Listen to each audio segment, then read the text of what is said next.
Chapter को एक बार खत्म कर दिया है। मैं फिर से आपको जो आज का सेशन जो है वो स्पीडली हमने जो क्या क्या पढ़ा वही हम एक बार रिपीट करेंगे। Let us B continue the miss in the next lecture के अंदर हम आगे के पोर्शन के बारे में बात करेंगे।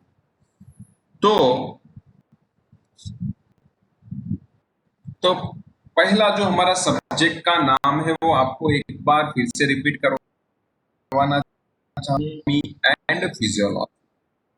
अभी जो यहाँ पे आप देख रहे हैं कि एनाटॉमी का मतलब क्या है वो आपको पता होना चाहिए। जो आपको एनाटॉमी का मतलब मैंने आपको पहले से ही बोला कि study of structure. Study of structure का मतलब if we are talking about the heart, anatomy of heart, that means कि हार्ट का स्ट्रक्चर कैसा है, मीन्स उसका शेप कैसा है, उसके अंदर कौन कौन से लेयर्स आए हुए हैं और उसके कितने अंदर चैम्बर्स है, उसका जो भी चीज है, वाल है, लेयर्स है, चैम्बर्स है, कवरिंग लेयर्स है, वो सबके बारे में हमको पता होना चाहिए। Those here we can say this is the structure. Suppose कि हम ऐसा देखा जाए कि what is the human body. Human body का स्ट्रक्चर क्या है? तो हमारा नाक है, हमारा दो कान है, आंख है, स्किन है, वो हम दो हाथ है, दो पग है, तो वो हम जनरल हम बोल सकते हैं उसको हमारा स्ट्रक्चर। तो स्ट्रक्चर का मतलब क्या हो रहा है कि वो आपको जो जो चीज दिख रही है उसको हम बोलेंगे एनाटॉमी। एंड दूसरी बात कर रहे थे तो फिजियोलॉजी। तो फिजियोलॉजी का मतलब है कि वो फंक्शन कैसे कर रहा है। सपोज के हार्ट जो हमने ऑलरेडी बात की थी, हार्ट जो है, हार्ट को देखें तो वो पंपिंग कैसे कर रहा है। पंपिंग होने के बाद वो हमारी पूरी बॉडी के अंदर ब्लड को कैसे सर्कुलेट कर रहा है, वो पूरी सिस्टम को हम यहाँ पे बोलेंगे फिजियोलॉजी। तो पूरा एनाटॉमी एंड फिजियोलॉजी का मतलब देखा जाए, यहाँ पे मैंने एक फोटोग्राफ भी लगाया हुआ है, तो उससे शायद आपको यहाँ पे थोड़ा बहुत समझ में आ सकता है कि what is the meaning of anatomy and physiology. हाँ यस, तो यहाँ पे जो आप देखें कि ये जो है ह्यूमन बॉडी है, ये जो है वो ह्यूमन बॉडी के अंदर of organs and organ system is there. Suppose यहाँ लंग्स कहाँ पे है, लंग्स के अंदर ऐसे कौन कौन से सेल्स है वो हम यहाँ पे समझेंगे एनाटॉमी के अंदर। लिवर, तो लिवर क्या क्या है, कौन कौन से सेल्स से बना हुआ है। इसके अंदर देखिए लंग्स, यहाँ पे स्टमक के अंदर पूरी बॉडी के अंदर क्या क्या चीज है और वो कौन कौन से अलग अलग सेल से बनी हुई है, वो हम यहाँ पे बोलेंगे एनाटॉमी। आगे बात करें फिजियोलॉजी के बारे में, जो हमने देखा ऑलरेडी, फिजियोलॉजी का मतलब है स्टडी ऑफ द फंक्शन। यहाँ पे एग्जांपल्स दिया गया है, आप अपने हाथ में कोई रोड को पकड़ रहे हैं तो वो रोड को कैसे पकड़ रहे हैं, वो एक चीज यहाँ पे आपको समझ है। उसके अंदर कौन से मसल्स है और वो मसल्स वो रोड को कैसे पकड़ने में मदद करते, दैट मींस कॉन्ट्रैक्शन कैसे होगा। दूसरे डायग्राम में आप यहाँ देख रहे हैं कि हार्ट का कॉन्ट्रैक्शन दिखाया है। ये जो हार्ट का कॉन्ट्रैक्शन कौन सी वजह से हो रहा है, उसके अंदर कौन सी मैकेनिज्म काम कर रही है, वो हम समझेंगे, उसको बोलते हैं फिजियोलॉजी ऑफ हार्ट। और मैंने यहाँ पे एग्जांपल भी दिया हुआ है कि आप कोई भी खाना खा रहे हो या कोई भी पानी पी रहे हो, वो खाना अंदर कैसे जा रहा है और पानी अंदर कैसे जा रहा है, उसके पीछे भी एक फिजियोलॉजिकल मैकेनिज्म है, तो वो कैसे हो रही है वो हम समझेंगे ह्यूमन एनाटॉमी एंड फिजियोलॉजी के अंदर। यहाँ पे दौड़, सपोज कि आप भी एक सोचे कि आप दौड़ रहे हो चल रहे हो, खा रहे हो, पी रहे हो, देख रहे हो, सुन रहे हो, ये सभी सिस्टम देखा जाए तो ये सभी एक वैरायटी के फंक्शंस है। वो फंक्शंस यहाँ पे कैसे काम कर रहे हैं उसके बारे में जो हम बात करेंगे वो हम बोलेंगे फिजियोलॉजी। तो मीन्स के एनाटॉमी का मतलब है कि वो किधर है, उसका शेप क्या है, उसके अंदर कौन कौन से ऑर्गन्स आए हुए हैं, those here we can say this is the anatomy. And वो सभी ऑर्गन्स यहाँ पे कैसे काम कर रहे हैं उसको हम बोलेंगे फिजियोलॉजी। तो कोई भी चीज आप समझ ला कि हमारा सब्जेक्ट जो समझने के लिए आपको हमारी बॉडी के साथ कोरिलेशन करके ही चलना पड़ेगा। सपोज कि हमारा हाथ है तो हमारा हाथ कैसे घूम रहा है, कैसे मुट्ठी बंद हो रही है, वो हम बोल रहे हैं तो हमारी आवाज कैसे बाहर निकल रही है, हम खा रहे हैं तो कैसे खा रहे हैं, मिस हमारी नाक है तो नाक में सांस कैसे अंदर जा रही है, miss everything each and every organ जो है वो कैसे काम कर रहे हैं वो हम समझेंगे फिजियोलॉजी के अंदर। और यहाँ पे जो हम बात करेंगे दोनों सब्जेक्ट को साथ में लेके एनाटॉमी एंड फिजियोलॉजिकल, और वो सब्जेक्ट बनता है ह्यूमन एनाटॉमी एंड फिजियोलॉजी। तो ये सब ऑलरेडी आपको पता ही है। यहाँ पे देखें तो एक लेवल ऑफ ऑर्गेनाइजेशन दिया गया है कि हमारी जो पूरी ह्यूमन बॉडी है वो कौन कौन से और किस किस पार्टिकल से बन रही है। तो देखेंगे एटॉमिकल्स है, एटम्स, मॉलिक्यूल्स बहुत सारे कंबाइन होकर मैक्रोमोलेक्यूल्स बनाएंगे। वो बहुत सारे मैक्रोमोलेक्यूल एक दूसरे के साथ कंबाइन होकर ऑर्गेनिक बनाए। बहुत सारे ऑर्गेनिज्म जो है वो सेल के अंदर आते हैं। मींस के जस्ट हमको पता है कि mitochondria, Golgi apparatus, nucleus, chromosomes, एक बहुत सारे छोटे छोटे ऑर्गेनिज्म जो है एक दूसरे के साथ एक जगह पे कंबाइन होके एक स्पेशल स्ट्रक्चर बनाएंगे। वो स्ट्रक्चर को हम बोलेंगे सेल। सेल को हमको पता है कि बहुत सारे सेल इकट्ठे होके एक बहुत बढ़िया और अच्छी सिस्टम बनाएंगे, उसको हम बोलेंगे टिश्यू। और ऐसे बहुत सारी टिश्यू जो है वो हम टिश्यू के बारे में भी हम पढ़ेंगे, सेल के बारे में भी हम पढ़ेंगे। मगर जस्ट यहाँ पे हमको सुपरफिशियल में आपको इंफॉर्मेशन देना चाहता हूँ कि बहुत सारी टिश्यू जो है वो कंबाइन होके एक हमारा ऑर्गन बनाएंगी। और ऐसे बहुत सारे ऑर्गन जो इनके साथ कंबाइन होके एक पूरे सिस्टम बनाएंगे। दैट में भी डाइजेस्टिव सिस्टम हो सकती है, रेस्पिरेटरी सिस्टम हो सकती है, just nervous system, lymphatic system, वो सभी सिस्टम में ऐसे एक एक ऑर्गन कंबाइन होके बनेंगी। उसके बाद हमारी एक सुंदर सी बॉडी का यहाँ पे सर्जन होगा। तो ये जो था वो छोटा सा इंट्रोडक्शन था कि हमारी बॉडी पूरी कैसे बनेगी। जो ये हमने ऑलरेडी आपको एक चीज पता ही है कि आपने देख लिया कि एटम जो हुए वो कंबाइन होने के बाद क्या बना, मॉलिक्यूल बना। बहुत सारे मॉलिक्यूल कंबाइन हुए, उसके बाद बना मैक्रोमोलेक्यूल। बहुत सारे मैक्रोमोलेक्यूल जो कंबाइन हुए तो यहाँ बना ऑर्गेनिज। ऑर्गेनिज होने के बाद सेल्स बना। सेल्स कंबाइन होने के बाद टिश्यू बनी। सेल अलग अलग तरीके की टिश्यू भी आएगी, वो भी हम बात करेंगे। यहाँ पे एग्जांपल दिए हुए हैं epithelial, connective, muscular and nervous tissue. उसके बाद बहुत सारे टिश्यू कंबाइन होके ऑर्गन्स बना। ऑर्गन कंबाइन होके ऑर्गन सिस्टम बनी। और ऑर्गन सिस्टम कंबाइन होके उसमें टोटल 11 तरीके के सिस्टम जो है हमने बात की थी। Total 11 system is there in human body के अंदर। उसमें पहली जो सिस्टम दी गई है वो सिस्टम है इंटीग्यूमेंट्री सिस्टम, जो हमारी सुपरफिशियल बॉडी। सपोज कि उसके अंदर हेयर्स है, स्किन आएगी और ग्लैंड्स आएगा। वो हमारी बॉडी को protection, regulate the body temperature, eliminate the waste, vitamin D and sensation, ये सब के बारे में हमने डिटेल डिस्कशन किया था लास्ट क्लास के अंदर। तो ये सब कुछ आपको ऑलरेडी पता ही है। स्केलेटल सिस्टम के बारे में हमने देखा, मस्कुलर सिस्टम, एंडोक्राइन सिस्टम, बाद में देखा cardiovascular system, lymphatic system, respiratory system, digestive, urinary, reproductive system, और उसके बाद हमारा पूरा ऑर्गन बना। तो इस सिस्टम के बारे में हमने सुपरफिशियल इंफॉर्मेशन ऑलरेडी ले ली थी। दूसरी जो हमने बात की क्लास के अंदर वो है लाइफ प्रोसेस, कि हमारी जो जिंदगी है उसको प्रोसेस और कंटिन्यूस करने के लिए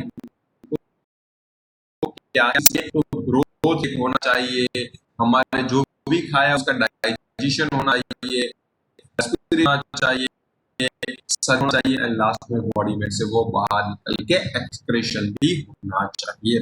तो ये जो टोटल 5 चीज है वो हमारी human body as well as कोई भी लाइफ प्रोसेस के लिए सबसे बढ़िया है, and most important thing this is the life process को कंटिन्यू करने के लिए ये 5 चीज है। आगे बात करें तो एक ये सब कुछ न्यूट्रिशन के बारे में, कि हमको पता है कि हमारी बॉडी को जिंदा रखने के लिए we all are known we are getting the proper nutrition. तो यहाँ पे न्यूट्रिशन जो है, एक को न्यूट्रिशन मिल रहा है, जो न्यूट्रिशन मिल रहा है, न्यूट्रिशन के बारे में भी हमने ऑलरेडी डिस्कशन कर दिया।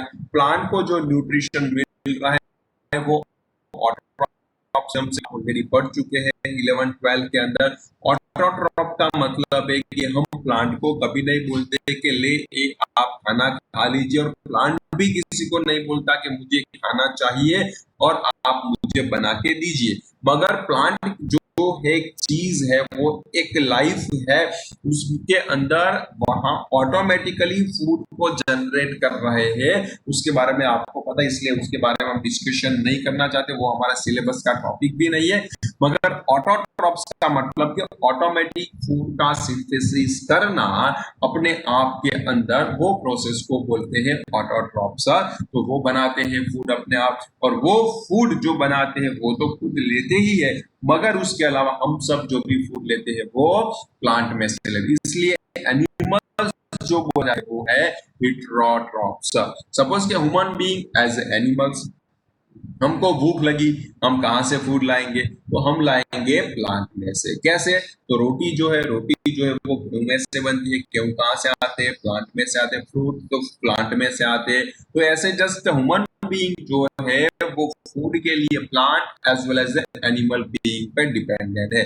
सपोज कि हमको मिल्क चाहिए तो कहाँ पे लाएंगे? हम तो गाय में से लाएंगे। तो जस्ट कहने का तात्पर्य यहाँ पे है कि जो ह्यूमन बीइंग को या एनिमल बीइंग को क्या बोला जाएगा? Heterotrophs. Those are depend on others, we all are depend on others. हम दूसरे पे यहाँ पे डिपेंडेंट रहेंगे। तो ये जो चीज आप समझिए कि ऑटोट्रॉप्स और हेटेरोट्रॉप्स का मतलब क्या है। ऑटोट्रॉप्स का मतलब है कि वो ऑटोमेटिकली फूड बनाता है, एंड हेटेरोट्रॉप्स का मतलब क्या है कि वो दूसरों पे डिपेंडेंट रहता है। ये जो चीज है, और हम सब जो है वो ऑटोट्रॉप्स कैटेगरी के अंदर। ह्यूमन बीइंग की मिस लाइफ की बेसिक कैरेक्टरिस्टिक देखी जाए तो मूवमेंट। सपोज के हम जो है वो एक जगह से दूसरी जगह आ सकते हैं, तो वो मूवमेंट हुई, तो वो एक लाइफ की कैरेक्टरिस्टिक है। सपोज के कोई जिंदा नहीं है, या कोई एक चीज है जो आपके आपके आसपास है, वो आप 10 दिन बाद देखेंगे तो भी वो वहीं पे ही रहेगी, वो इधर उधर मूव नहीं कर सकती, तो वो लाइफ नहीं है, वो नॉन लिविंग थिंग्स है, वो आपको पता है। दूसरी क्या है? रिस्पॉन्सिवनेस। रिस्पॉन्सिवनेस का मतलब है कि सपोज के हमको कोई टच करेगा तो हम रिस्पॉन्स देंगे, तो वो उसको बोलते हैं रिस्पॉन्स। जो भी चीज लिविंग है वो रिस्पॉन्स देगी, और जो भी चीज नॉन लिविंग है वो कभी भी रिस्पॉन्स नहीं देगी। तो वो रिस्पॉन्सिवनेस भी लाइफ की एक कैरेक्टरिस्टिक बताया जा सकता है। ग्रोथ देखा जाए तो हम छोटे थे, आज इतने बड़े हो गए, that means we all are in growth. तो जिंदा चीज के अंदर ग्रोथ होता है, जिसके अंदर लाइफ है उसके अंदर ग्रोथ होता है। प्लांट देखे तो छोटा है, धीरे धीरे धीरे प्लांट बड़ा होता जा रहा है, तो वो भी एक तरीके से उसको बोलेंगे लाइफ। मीन्स के भी एक लाइफ की कैरेक्टरिस्टिक है। रिप्रोडक्शन देखा जाए तो सपोज के प्लांट में हम देखें तो प्लांट में से नए फ्रूट्स आते हैं, नए फ्रूट्स में से नए सीड्स आते हैं, वो सीड्स को हम फिर से जर्मिनेट कर सकते हैं, तो वो फ्रूट में से दूसरे वो प्लांट में से दूसरे सीड्स बने। This process here we can say this the reproduction. Reproduction का मतलब कि एक जनरेशन के दूसरा जनरेशन, दूसरे से तीसरे जनरेशन का प्रोडक्शन होना, वो प्रोसेस को हम यहाँ पे बोलेंगे रिप्रोडक्शन ना। तो just this is the reproduction का मतलब। रेस्पिरेशन तो आपको क्लियर ही है, जस्ट सांस लेने का जो है ऑक्सीजन अंदर निकलता है, कार्बन डाइऑक्साइड बाहर निकलता है। ऐसे प्लांट में देखा जाए तो कार्बन डाइऑक्साइड अंदर जाएगा, ऑक्सीजन बाहर निकलेगा। तो एक कॉमन सी प्रोसेस जो हो रही है वो लाइफ के अंदर होगी। नॉन लिविंग के अंदर ये सक्सेस नहीं हो सकती। देखा जाए तो सपोज के ह्यूमन बीइंग या कोई भी प्लांट और कोई भी एनिमल्स के अंदर specialised characteristic cell is there. Suppose के स्पेशलाइजेशन इज देयर। सपोज के ह्यूमन बीइंग तो ह्यूमन का some specialisation is there, animal का सम स्पेशलाइजेशन इज देयर, और प्लांट तो प्लांट का भी स्पेशलाइजेशन इज देयर। लिविंग जो है ये अंदर सेल के स्ट्रक्चर के अंदर specialisation is there, but non living के अंदर देखा इतना ज्यादा स्पेशलाइजेशन करके कोई चीज है नहीं। डाइजेशन भी होता है, हम कुछ खाएंगे उसका डाइजेस्ट भी हो जाएगा। एब्जॉर्प्शन, खाने के बाद जो भी चीज एब्जॉर्ब मींस के अंदर इंटेस्टाइन में से ब्लड में जाएगी, वो प्रोसेस को हम बोलेंगे एब्जॉर्प्शन। इन सब के बारे में डिटेल में नेक्स्ट क्लास या इसके बाद जो भी क्लास आएंगे उसके अंदर बात करेंगे। सर्कुलेशन का मतलब कि ब्लड के अंदर जाने के बाद कोई भी चीज, ब्लड या कोई भी न्यूट्रिशन ब्लड के अंदर पूरी सिस्टम में घूमेंगे, उसको बोलते हैं सर्कुलेशन। सपोज के उसका कोई सिंपल एग्जांपल देखा जाए तो डॉक्टर जो है, सपोज हमको कुछ हुआ, डॉक्टर हमको इंजेक्शन रखेंगे फॉर द वेन के अंदर इंजेक्शन देंगे। वो सपोज के हमको पेट में दर्द है, एग्जाम्पल के हिसाब से पेट में दर्द है और डॉक्टर हमको इंजेक्शन हाथ में देंगे, तो वो पूरे घूमते घूमते घूमते ब्लड सर्कुलेशन में जा जाके वो प्रॉपर साइड पे भी चली जाएगी और पूरी बॉडी में भी घूमेगी। मीन्स कहने का मतलब है सर्कुलेशन ना, तो एक जगह से दूसरी जगह पे जाना। एसिमिलेशन भी देखा जाए तो कोई भी एक सब्सटेंस जो हमने खाया उसका केमिकली दूसरे फॉर्म में कन्वर्ट हो जाना, उसको हम बोलेंगे एसिमिलेशन। सपोज कि आप कैरेट खा रहे हैं, उसमें से विटामिन ए बना, तो वो हम डायरेक्ट विटामिन ए नहीं ले रहे, बहुत सारे न्यूट्रिशन है, मगर एक जैसे एक एग्जाम्पल पे देखा जाए तो हमने रोटी चपाती खाई तो उसके कार्बोहाइड्रेट, फ्रुक्टोज, माल्टोज, लैक्टोज बनेंगे। तो जस्ट वो प्रोसेस वो जो है वो एसिमिलेशन की मदद से होगी। और लास्ट में जो बता एक्सक्रीशन, जो वेस्ट बॉडी में, हमारी बॉडी में से वेस्ट जो है वो यूरिन थ्रू और फेसिस थ्रू बॉडी में से बाहर निकल जाएंगे। तो ये सभी कैरेक्टरिस्टिक जो होते हैं वो किसमें होते हैं, लाइफ के अंदर। ये भी हमने ऑलरेडी बात की थी एक लेक्चर के अंदर।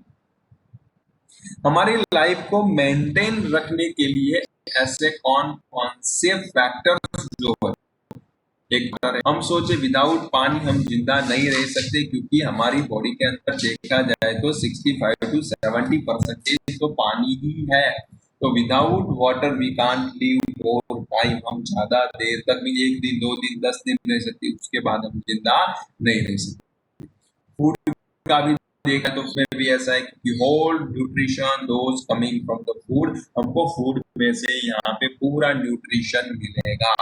ऑक्सीजन तो हमको पता ही है, 10-15 मिनट या आधे घंटे से ज्यादा, 10-15 मिनट से भी ज्यादा हम विदाउट ऑक्सीजन जिंदा नहीं रह पाते।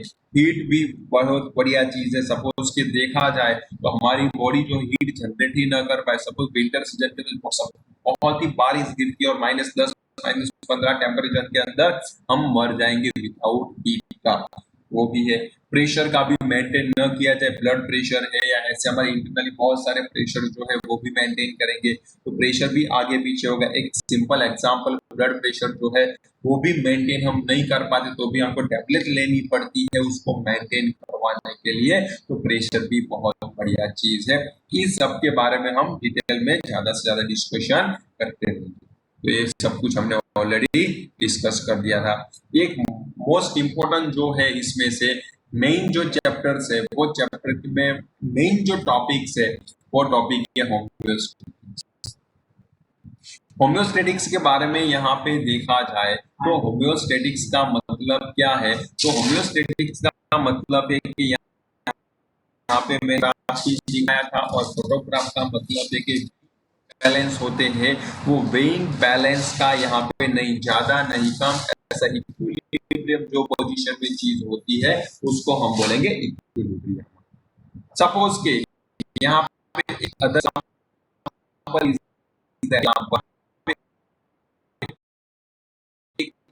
सपोज के आप खड़े, आप खड़े हो तो वो पिरामिड के ऊपर एक रोड लगाया हुआ है, वहां पे आप खड़े हो तो उसको बैलेंस करने के लिए आप जो भी ट्राई करेंगे उसको हम बोलेंगे होम्योस्टेटिक। शायद आप छोटे होंगे या कहीं ऐसे ऐसी जगह पे चलने का भी आपने ट्राई किया होगा, आपने ऐसी जगह पे चलने का ट्राई किया होगा कि जहाँ पे आपने बैलेंस होके चले हो, तो वो हम उसी दौरान जो भी चीज करते थोड़े भी हम आगे पीछे होए तो गिर सकते हैं। यहाँ पे देखिए ये जो है बंदा, ये एक यहाँ पे पिरामिड पे खड़ा है और पिरामिड थोड़ा भी यहाँ पे आगे पीछे होगा आपका बैलेंस तुरंत ही वहां पे गिरने की पॉसिबिलिटी बची। शायद कहीं कोई सर्कस में या कोई और जगह पे देखा होगा कि मीन्स के एक जो होता है बड़ा सा थ्रेड जैसा, एक उसको बोलते हैं दोरड़ा,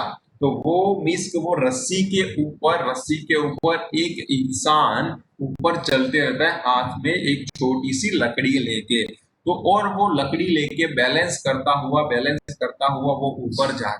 शायद आपने कोई एक मूवी, हॉलीवुड की मूवी है द वॉक करके एक मूवी है, वो वर्ल्ड ट्रेड सेंटर था, वो उसके ऊपर दो टावर के बीच में वो इंसान चला, वो रियल स्टोरी है। तो वो क्या है, ड्यू टू बैलेंसिंग सिचुएशन। तो वो बैलेंसिंग सिचुएशन का मतलब जो है हमारी बॉडी, उसको बोलते हैं होम्योस्टेटिक सर।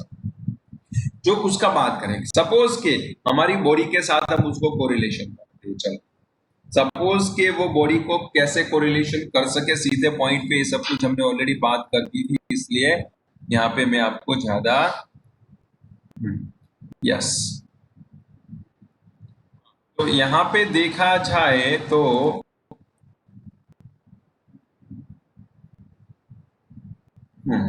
तो हाँ, तो यहाँ पे मैंने एक एग्जांपल रखा हुआ है।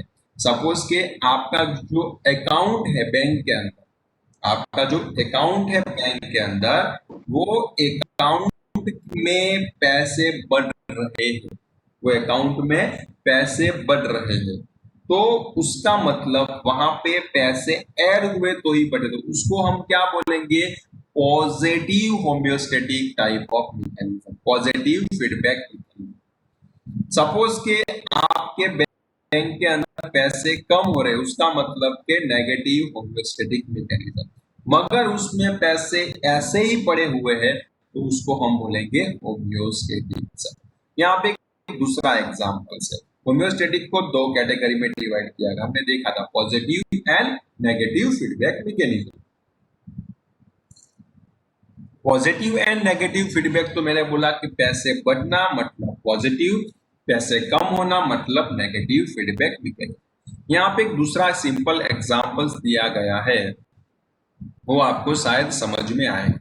सपोज कि एक लड़का है, ये एक लड़का है, वो लड़का क्या कर रहा है, पिज्जा बर्गर खा रहा है। सपोज कि बर्गर दिख रहा है, शायद वो बर्गर खा रहा है, वो बर्गर खाएगा, तभी क्या होगा कि वो कार्बोहाइड्रेट जो है वो हमारे स्टमक से इंटेस्टाइन के अंदर, और इंटेस्टाइन में जाके वो हमारे ब्लड सर्कुलेशन के अंदर ग्लूकोज को कन्वर्ट करके ग्लूकोज का कॉन्सेंट्रेशन बढ़ाएगा। ग्लूकोज का कॉन्सेंट्रेशन बढ़ेगा, इसी के दौरान जो हमारी सिस्टम्स है, that means endocrine system activate हो जाएंगी, पैंक्रियाज में से बोलेगा भाई इंसुलिन को रिलीज करवाइए, वहां पे इंसुलिन रिलीज होगा, और इंसुलिन रिलीज होगा तो हमारी बॉडी का जो ब्लड ग्लूकोज लेवल है हमको कभी भी डायबिटीज नहीं होता। आपने कोई फंक्शन में गए, बहुत सारी आइसक्रीम, फंक्शन में गए तो आइसक्रीम तो फ्री में ही मिलेगी, फ्री में थी तो हमने ज्यादा 5-10 आइसक्रीम खा ली, मगर आपको कभी डायबिटीज हुआ? नहीं हुआ। क्यों नहीं हुआ? क्योंकि उसी के दौरान ब्लड ग्लूकोज लेवल तो आपका बढ़ा, मगर उसी के दौरान तुरंत ही साथ साथ में आपका इंसुलिन लेवल भी बढ़ा, इसमें से पैनक्रियाज में से रिलीज हुआ, और वो पैनक्रियाज वो ग्लूकोज लेवल को कंट्रोल कर। तो वही जो कॉमनली मैकेनिज्म यहाँ पे चल रही है वो हम उसको बोलेंगे होम्योस्टेटिक्स। यहाँ पे ग्लूकोज लेवल बढ़ा था, वो कम करना था, इसलिए यहाँ पे उसको बोलेंगे नेगेटिव फीडबैक मैकेनिज्म, ये चीज आप समझ लेना। पॉजिटिव फीडबैक मैकेनिज्म को देखा जाए तो सपोज के आप खेल कूद रहे हो, आप खेल कूद रहे हो मतलब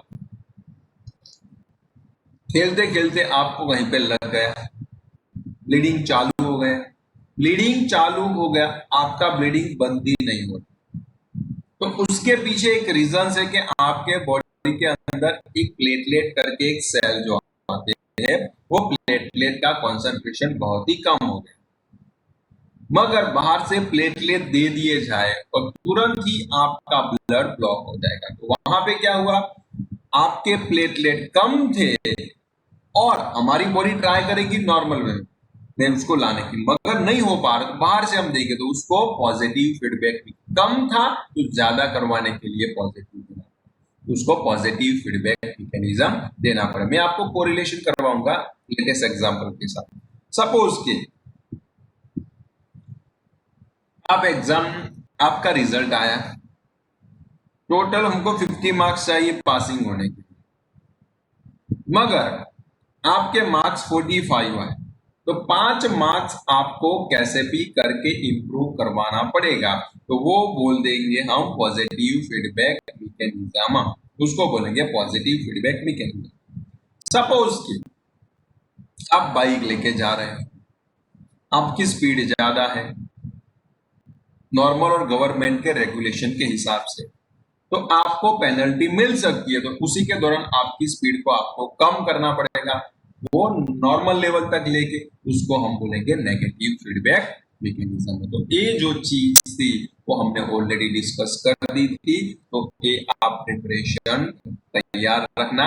मैं नेक्स्ट क्लास के अंदर जब भी हम मिलेंगे तभी मैं इसमें से मैं आपको क्वेश्चन आंसर करूंगा और आप अच्छी तरह से क्वेश्चन आंसर मैं ये पीपीटी आपको आज सेंड कर देता हूँ। ओके, तो चलो बाय।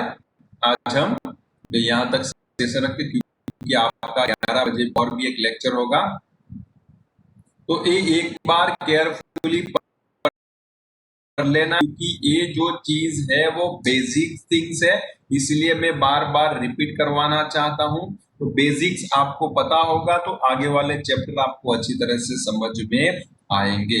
हम आगे जा सकते हैं, मगर हम उतनी स्पीड, हमको उतना जल्दी स्पीड कोई आगे जाने की जरूरत है नहीं, तो प्लीज रीड केयरफुली। हम मिलेंगे परसों के क्लास में, मिस डे आफ्टर टुमारो, तो be careful and meet on day after tomorrow. चलो बाय बेटा।